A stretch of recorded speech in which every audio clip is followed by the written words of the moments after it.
Hey guys, we're from the channel, Top Musicians, and here's the story of Jimi Hendrix. Jimi Hendrix, by name of James Marshall Hendrix, originally John Allen Hendrix, born November 27, 1942, Seattle, Washington, U.S., died September 18, 1970, London, England, American rock guitarist, singer, and composer who fused American traditions of blues, jazz, rock, and soul with techniques of British avant-garde rock to redefine the electric guitar in his own image. Though his active career as a featured artist lasted a mere 4 years, Hendrix altered the course of popular music and became one of the most successful and influential musicians of his era. An instrumentalist who radically redefined the expressive potential and sonic palette of the electric guitar, he was the composer of a classic repertoire of songs ranging from ferocious rockers to delicate, complex ballads. He also was the most charismatic in-concert performer of his generation. Moreover, he was a visionary who collapsed the genre boundaries of rock, soul, blues, and jazz, and an iconic figure whose appeal linked the concerns of white hippies and black revolutionaries by clothing black anger in the colorful costumes of London's Carnaby Street. A former paratrooper whose honorable medical discharge exempted him from service in the Vietnam War, Hendrix spent the early 1960s working as a freelance accompanist for a variety of musicians, both famous and obscure. His unorthodox style and penchant for playing at high volume, however, limited him to subsistence-level work until he was discovered in a small New York City club and brought to England in September 1966. Performing alongside two British musicians, bassist Noel Redding and drummer Mitch Mitchell, he stunned London's clubland with his instrumental virtuosity and extroverted showmanship, numbering members of the Beatles, the Rolling Stones, and the Who among his admirers. It proved a lot easier for him to learn their tricks than it was for them to learn his.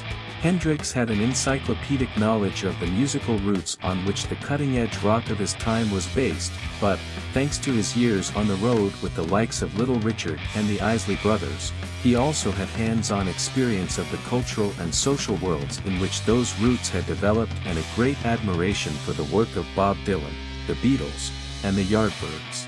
Speedily adapting the current musical and sartorial fashions of late 1966 London to his own needs, he was soon able not only to match the likes of the Who at their own high-volume, guitar-smashing game but also to top them with what rapidly became the hottest ticket show in town. By November his band, the Jimi Hendrix Experience, had their first top 10 single, Hey Joe. Two more hits, Purple Haze, and The Wind Cries Mary, followed before their first album, Are You Experienced, was released in the summer of 1967, when it was second in impact only to the Beatles' Sgt. Pepper's Lonely Hearts Club Band. Its immediate successor, Axis, Bold as Love, followed that December. On Paul McCartney's recommendation, Hendrix was flown to California for a scene-stealing appearance at the Monterey Pop Festival, which rendered him a sensation in his homeland less than a year after his departure. Relocating back to the United States in 1968, he enjoyed further acclaim with the sprawling, panoramic double album Electric Ladyland, but the second half of his career proved frustrating. Legal complications from an old contract predating his British sojourn froze his recording royalties, necessitating constant touring to pay his bills, and his audiences were reluctant to allow him to progress beyond the musical blueprint of his earliest successes. He was on the verge of solving both these problems when he died of an overdose of barbiturates, leaving behind a massive stockpile of works in progress that were eventually edited and completed by others. For Hendrix, the thunderous drama of his hard rock band was but a fraction of what he aspired to.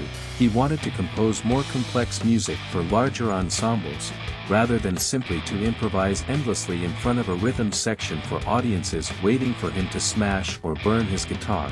Nevertheless, in his all-too-brief career, he managed to combine and extend the soaring improvisational transcendence of John Coltrane, the rhythmic virtuosity of James Brown, the bluesy intimacy of John Lee Hooker, the lyrical aesthetic of Bob Dylan, the bare-knuckle on-stage aggression of The Who, and the hallucinatory studio fantasias of the Beatles.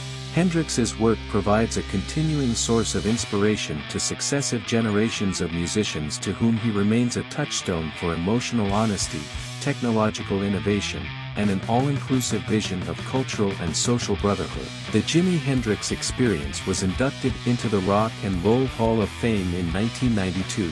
This is a bit of history, Jimi Hendrix. We are producing videos on Wednesdays and Sundays here on the channel. If you liked it, don't forget to leave your like and activate the notification bell to stay on top of all the news.